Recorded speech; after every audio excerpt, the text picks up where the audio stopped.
गुज़श्ता 2 रोज़ से पहाड़ी इलाकों में बर्फ़बारी हो रही है, जबकि मैदानी इलाकों में बारिशें हो रही हैं। बर्फ़बारी और बारिशों की वजह से दर्जा हरारत में काफ़ी गिरावट आई है। इस बीच पहाड़ी इलाकों में रिहाइश पजीर खाना बदोश लोग धीरे धीरे मैदानी इलाकों की तरफ रुख कर रहे हैं। इन लोगों का कहना है कि बेवक़्त बर्फ़बारी की वजह से उन्हें मुश्किलात पेश आ रही है, ताहम उन्हें उम्मीद है कि इस साल की बर्फ़बारी सयाहती शोबे के लिए सूदमंद साबित होगी।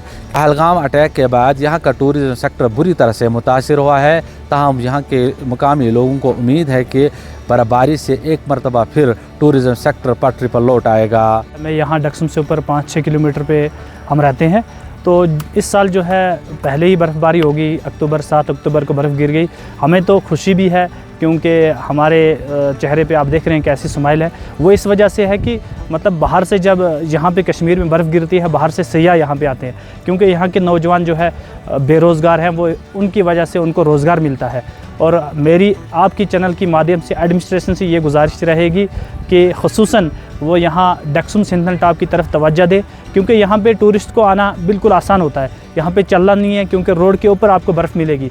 अगर सिंथन टॉप पे नहीं जा सकते हैं टूरिस्ट, कम से कम सिंथन टॉप से ऊपर 6-7 किलोमीटर पे टूरिस्ट को खोला जाए, जहाँ तक जो है टूरिस्ट आए। वहाँ हमारे यहाँ नीचे के अगर मैं बात करूँ नौजवानों की, तो बहुत सारे ऐसे नौजवान हैं जो बेचारे आज दर दर की ठोकरें खा रहे हैं, जिनको आज कोई रोज़गार के वसाइल नहीं है। बस उनकी भी यही उम्मीदें हैं कि आज बर्फ़ गिर गई तो टूरिस्ट आएगा और हम रोज़गार कमाएंगे। हमें भी बहुत खुशी हुई है कि यहाँ पे जो है इस साल जो है अर्ली स्नोफॉल हुआ है, तो इससे हम उम्मीद करते हैं कि जो हमारा सियाती जो ये टूरिज़म का सेक्टर है, तो इसमें इंशाल्लाह काफ़ी बेहतरी आएगी, क्योंकि जो लोग हैं वो स्नो को देखने के लिए यहाँ पे बहुत बेताब होते थे, वो यहाँ पे आ रहे हैं अब।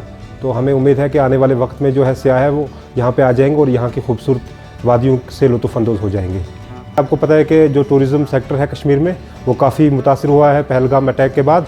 तो हम यही उम्मीद करते हैं सियाहों से को यहाँ से ज़्यादा यहाँ पे कश्मीर में आ जाए, और हम उनकी मेहमान नवाज़ी के लिए बेताब है, क्योंकि जैसे आपको पता है पूरे हिंदुस्तान में जो है ये कश्मीर जो है पूरी मेहमान नवाज़ी के लिए मतलब माना जाता है। तो हम सियाहों से यही उम्मीद करते हैं कि वो आ जाए, हम उनका मोस्ट वेलकम करते हैं कश्मीर में।